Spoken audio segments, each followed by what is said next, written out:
Alright, so this is episode 14, and this map is between Hell and Doom. What was it that? I don't remember. Yeah, between Hell and Doom. Alright, so right off the bat, the title of this map name was the original title for the Infernal Machine, the collab map that me and Voidrunner did. But I thought the Infernal Machine just sounded so much better and just kind of made sense, so I decided to save this name for like a future Hell map, and here it is. So this map, I need to tell you something. Like, I love the Hell maps, you know.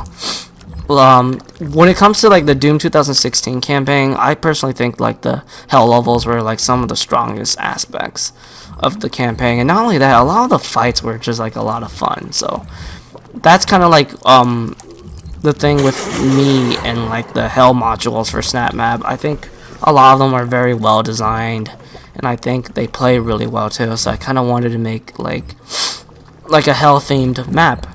Basically, it's Hell themed, and it's gonna be like mostly preset, but have good decoration and a couple of like custom geo here and there. I'll probably say this map is like 60% preset and 40% custom geo. So this module, I don't know what it's called, Pools of Amon. This is actually one of my favorite like rooms here. I just always love this freaking room. Like, it just looks so cool.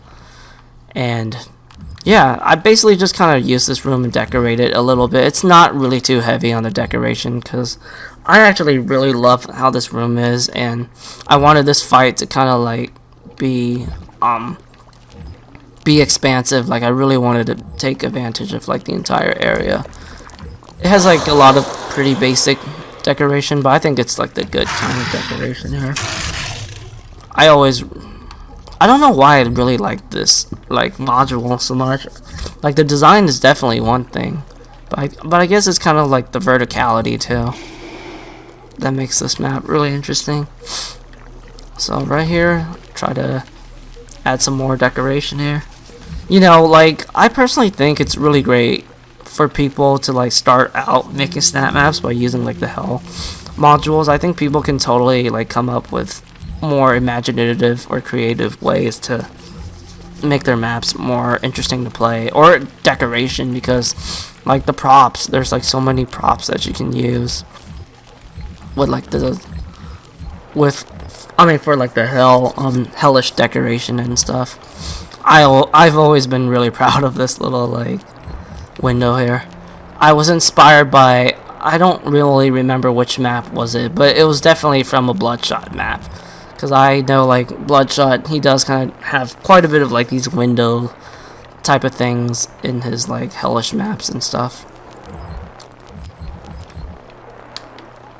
So yeah, pretty straightforward here.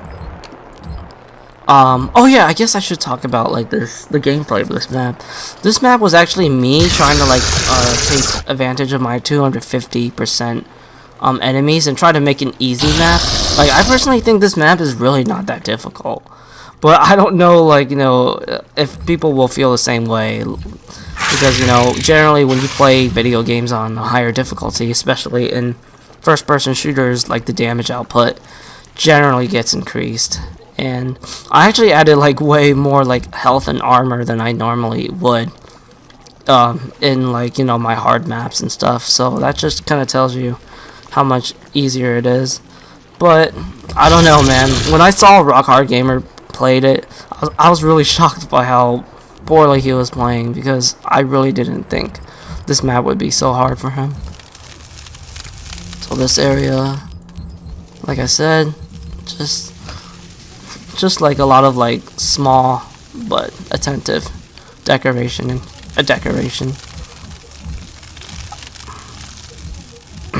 I do feel like maybe, like, you know, like before before I stopped mapping, I think maybe I could have tried to like made a map where I really try to take advantage over like the presets and try to like completely change them. I mean, I have painted presets and all, but I've never really kind of like changed the way the presets maps can be played, kind of like what Doomer does. He does that a lot in like his in his what is it, Return of the Doom Guy campaign. And I feel like maybe this module, like you could probably do that in a way, I guess. But I've always kind of liked to, like, you know, make my maps expansive, have a lot of exploration and all that stuff. And yeah, added some green fire just to make the lighting a bit more interesting here. So this area, you actually got two ways to really go wherever you want to go. You can go here or go here. I don't really oh yeah, I think it's because each area kind of like has like skulls that you need to get. Yeah. So yeah, you got two ways to pretty much play. I mean, pretty much to go wherever you want to go in this map. And you know me, I like to, you know, let players play the way they want to play and try to, like, you know, give them that sense of exploration. Alright, I realize this logic line, like I keep forgetting that thing. If I remember properly, I think this area... Wait, what the hell? This kind of feels weird. I think this area was supposed to be like closer in here. I don't know, but I remember this area was kind of like actually inspired by one of like the areas in the main campaign. I think it was actually from like the loading screen, like on the last level. There's kind of like a certain area that kind of like captured my interest, and I was like, oh wow, I could actually try to, like, you know, do something with this in like the main campaign. I mean, for like SnapMap and stuff. So yeah, I think it's like this area right here that I kind of got inspired from the main campaign loading screen. This area, it's pretty much kill everyone, and once you kill everyone, you find these switches here. I think there's only 2 switches. Yep. I actually saw someone that actually played this map, and I was really shocked that the person actually got lost really badly. Like, I really think this map isn't too bad to get lost. See, there's like lighting to kind of give you like a sense of clue. And this is definitely a great like module. I've always loved this module, especially like the visual design point. But what is it? I swear, like some of the areas when you're trying to ledge grab, they don't seem to be consistent at all. So that's one thing that I can criticize about this module. And I have seen some like crazy decoration or kind of like reworking of this module, and like I said, I didn't really want to do that for this map. I just kind of wanted to add like a lot of like small but kind of like attentive, you know, details and stuff, and I think this was probably the best that I could do for this map. What else can I say? I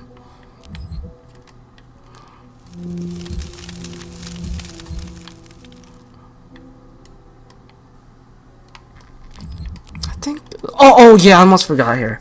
So there's something that you should know about using the, what is it, Pits of Genna. I remember, like, I think it was in a different map.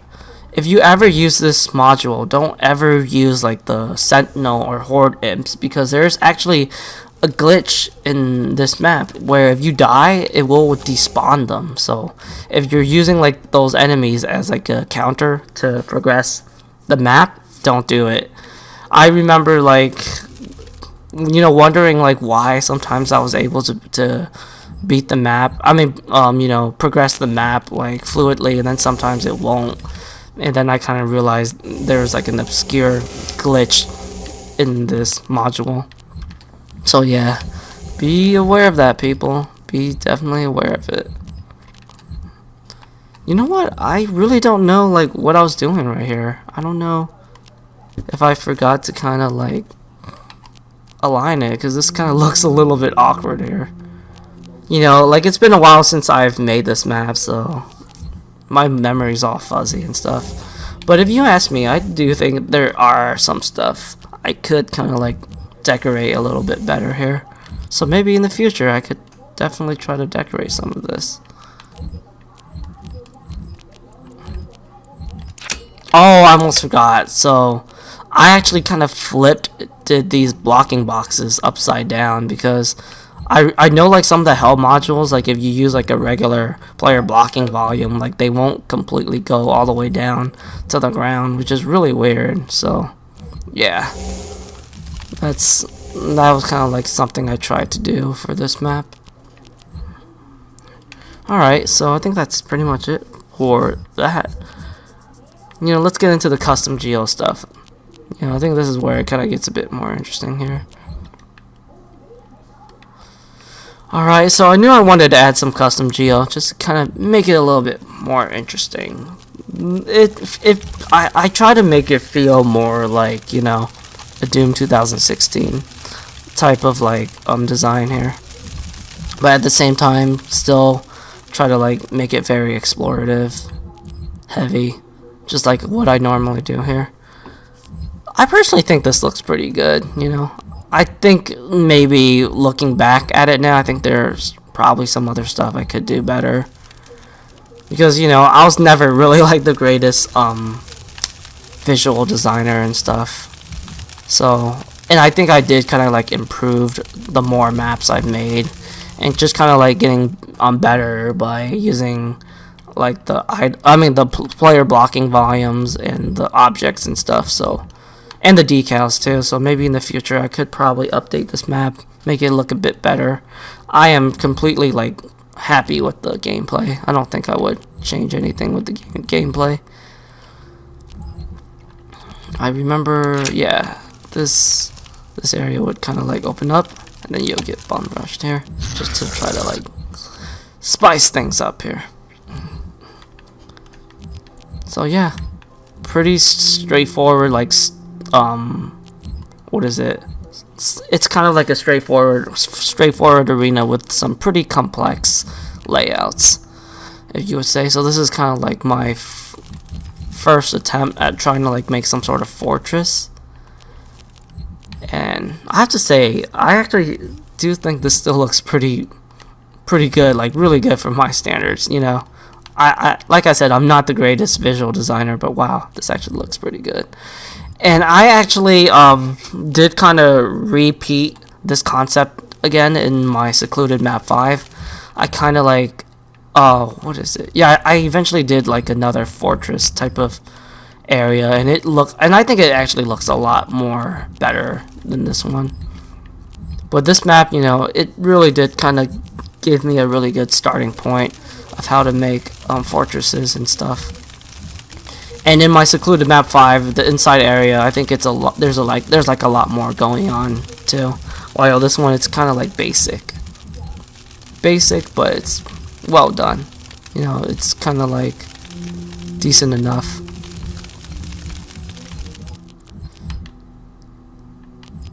And there are some areas that you can like explore here, just to, you know, give you that sense of exploration. Because I like to explore a lot of my maps here. And yeah, that's kind of like it for the custom geo. You basically... Wait, why do you go in here? Wasn't there like some red... Wasn't there like some skull that you're supposed to get? Oh, God, where is it? I know there is like... Oh, there it is, yeah. Basically, you go in here to get the blue skull. And then you pretty much teleport back to the pits of Ghana. And yeah, in this area, I didn't really do too much in this room here, to be honest. Yeah, there wasn't really too much like decoration. I think this is probably had like the least. No, this is one of the areas that had the least decoration here.